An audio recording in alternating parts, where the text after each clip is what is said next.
you're out there, you're riding, you're having a good time, and taking in the outdoors. The fight isn't over. The fight is just beginning. What's going on, guys? Long time no see. Let's see if I can crash before I even get started here with all this mud.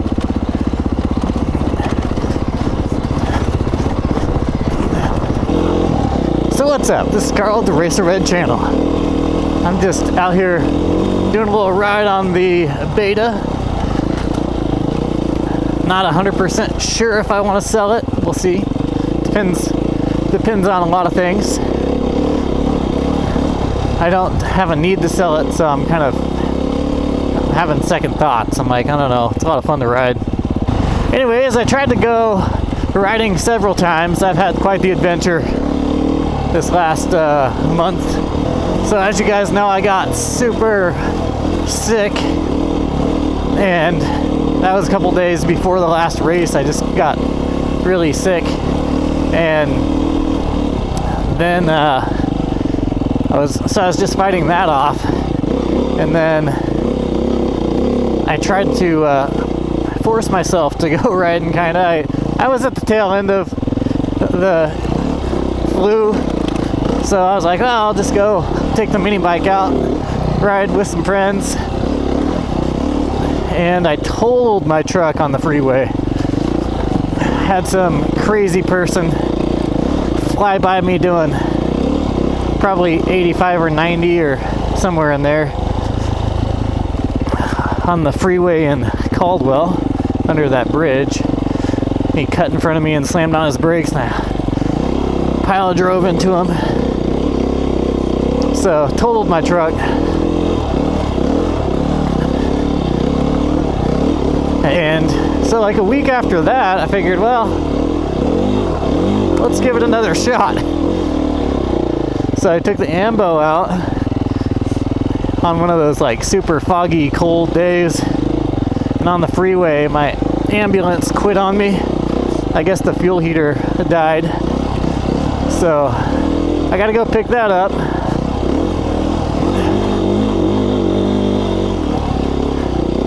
So riding has just not been doable. It's not for a lack of trying by any means. The rest of the month is pretty busy just because of holiday stuff too, so not going to be a whole lot of riding going on. This mud out here is so slick. Just that clay stuff that seems to move around. Things get pretty gnarly pretty fast out here when it's wet. Like, I don't know if as I saw his vehicle coming up in front of me, and his brakes have worked really good apparently. So I was like, well, this is it. Like, I'm not surviving this. There's no way.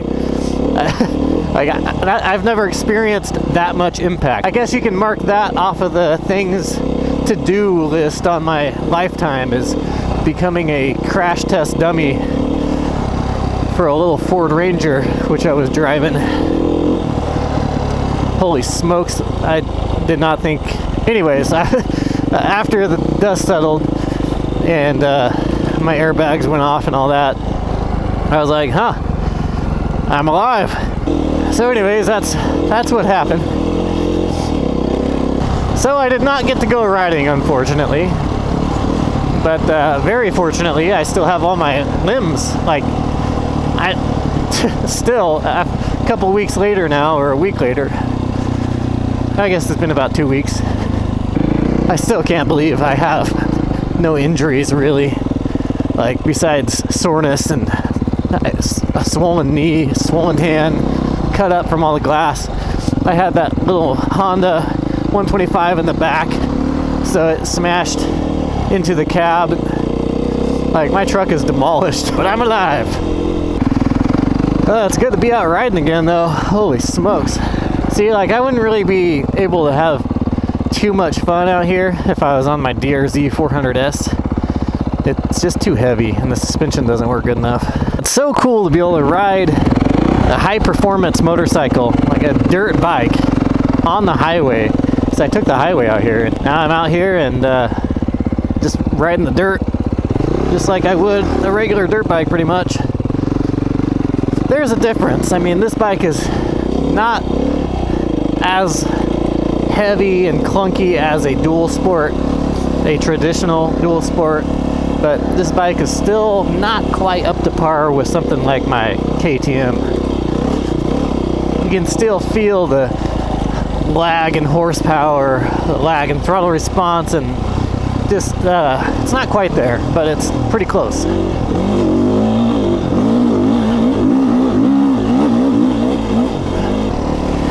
You might as well have a broomstick and just fly around. I mean, that's what it feels like to ride a motorcycle. So cool. Such a cool feeling. There's always the safety issue when you talk about freedom just in general.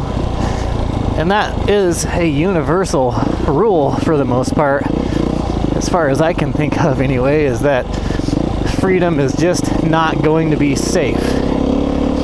And the safer you want to be, the less free you want to be. Not to say I told you so or anything, but I did mention something about California in a past video, probably about a year or two ago, regarding their red sticker laws and the fact that it's basically illegal to ride a two-stroke in California other than their temporary red sticker law, which allows you to ride in some parts of the year and blah blah blah. They did away with the red sticker law now, so now you can't even buy any competition bike in California. You can't buy any off-road bike that is considered a competition bike. That means all of my bikes, like my KTM, my Husqvarna, those are all illegal in California now. You can't even buy them. So insane. I got so many angry emails and messages about how California wasn't what I thought it was, and how people are able to do everything that I'm able to do. I'm like, nah, it's pretty much a socialist state, which I know I have a large audience from all kinds of countries that aren't allowed to have guns and all that. So to each country its own. Like I'm not here to judge any other countries. I'm just here to say I don't want the United States to end up like those countries at all. Like I don't want it to look that way. If you live in those countries, that's cool. Like that's your thing. Those are built the way that you guys want your country built politically, and usually that means socialism. But here in the US, we don't want anything close to socialism. We want 100% freedom. That's why I'm so libertarian. My political views are really libertarian. I'm not even Republican. Modern Republicans are pretty socialist. They're not socialist, they're Democrat. So, and the modern Democrats are now socialist. I just heard so many arguments that Australia was ideal as far as political gun laws and so many ways. I'm just like, oh yeah? How do you like your police state over there? I'm glad all these naive Americans are like, yeah, we want socialism. We want to be like these other countries that are way less well off than us and have way less freedom. People say that we have fallen behind because we don't adapt to the times. That's what I hear a lot from socialists, and they are 100% wrong. You're supposed to compete. Like, I think that's part of, and it's hard. Like the web is so intertwined and intertangled that I can't keep up with it all. Like, it's impossible. I can only talk about what I know for sure. So I can't really speak about people's motivations, what's motivating people to do certain things or governments to do certain things. It's weird to me from an outsider looking at it. I'm like, why don't you just tell people the truth? Why wouldn't you just tell It's like Fauci denying that he funded gain-of-function research. Like, why does he have to lie? I mean, it doesn't make any sense. Like, all the politicians, including Trump, have been big fat liars. And people turn their back on this belief structure for people like Trump. I'm not a huge Trump supporter. I do like a lot of what he says, but like, the dude did away with bump fire stocks on firearms just like that, just instantly. Nobody even batted an eye because they were so in love with him. It's like, come on, guys. He also made it a felony to hurt animals, which raises the value of animal life to a human life. It doesn't do that, actually. It decreases the value of a human life.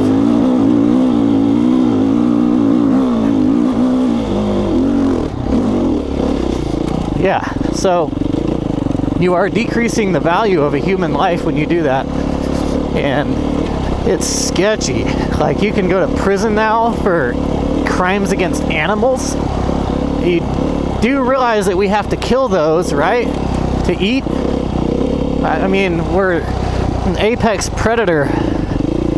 I don't understand a lot of what's going on. Anyways, I've kind of gone off on a tangent here, but I'm just saying that people pick sides. They pick teams to the point where they're totally blind to what's really happening in front of them. And I'm not saying that nobody's perfect. Nobody's gonna line up totally with you, and that's why I'm not totally for Trump or totally against him. It's okay to not be totally for somebody. Fact is, nobody better has been a candidate. You put Rand Paul as a candidate, and I'll vote for him 100%. But to my point earlier, it's hard to say what people's motivations are with all these random lies and how arrogant people are with this COVID thing. It's so crazy how people chose sides. And even though you've already had COVID and you have natural immunity, which is 90% or something like that more, it's like 98% more effective. I shouldn't say the percentage because I'm not 100% sure, but it's a lot more effective than the vaccine. And I've had COVID, I know for sure. So, and I've probably had variants. Why would you force people to inject themselves? You know, and a lot of people will just say, oh, you're anti-science, you're anti-vaxxer. Well, you want to speak logically? You want to have a logical conversation or a logical argument? I said, you'll get torn apart pretty quick. It's like thinking a mask will protect you. I know some people think that a mask will protect them, which is completely false. I don't know why we're wearing masks other than protecting people around you, because, you know, if you wear a mask, it's going to catch some of the stuff coming out of your mouth. That's just a fact. Your spit and everything else is a carrier for all kinds of stuff. That's why doctors wear them. They don't just wear N95s. They wear little cloth ones when they're doing surgery on you, when they're not just doing surgery, but anything. And that's because it does work. It works. It's like, well, when people say it's like, well, these viruses are way smaller than the mask. Well, it's true, but the mask, it's like shooting a water hose through a screen door. You know, the water's not going to go as far. It fits through there, but it's not going to go as far. And with somebody breathing, there's a lot of factors there, and spit is one of them. Because when you're talking, you're spitting, stuff is coming out of your mouth, and some of the virus is even going to stick to the fibers in that thing. So it does work to a certain extent to protect other people.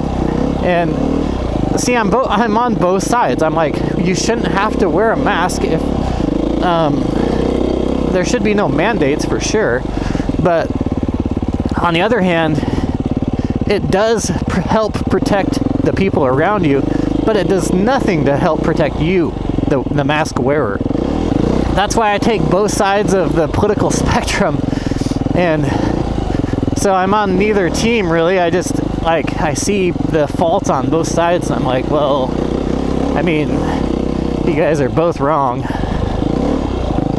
Vaccine injuries are not being talked about, and that's a really, really scary thing, because lots of people are having vaccine injuries in countries where there's a vaccine mandate.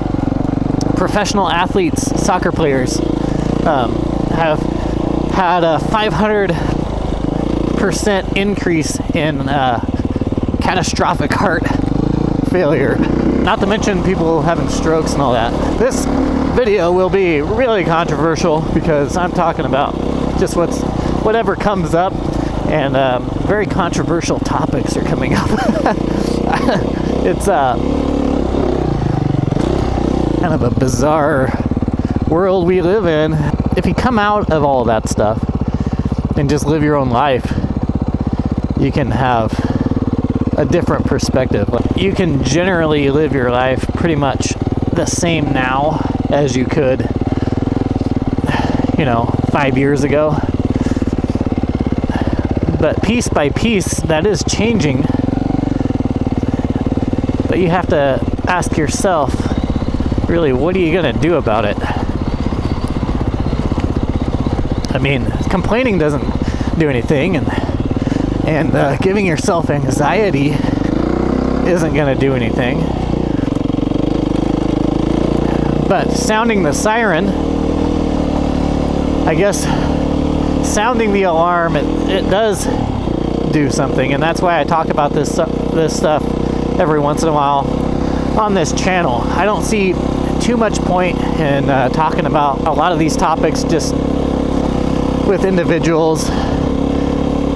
For the most part, it's not going to go anywhere. Usually you're not going to change people's minds, and most people have already made up their mind. And not only that, but most people have already joined a team, and so they've pretty much decided that everything on their team is the right way. When I was growing up, the whole police thing, the Republicans didn't want a big police force. They wanted to reduce government and reduce the police force. That's still my view. I'm not anti-police by any means, but and every time I mention any of these topics, I have to explain myself a little bit, because people are they get so triggered by these topics.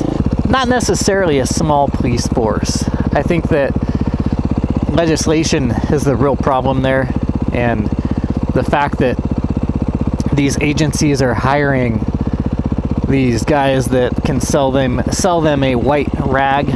I've seen that in interviews before, where the interviewer will say, "Sell me this white rag. Tell me why I should buy this white rag." Okay, you know what you're doing right there? You're getting a guy who's not going to do the right thing, but can sell you the fact that he's doing the right thing.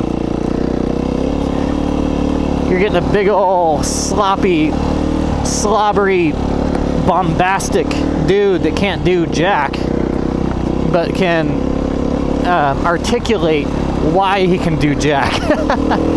And that's the biggest problem I see with all law enforcement.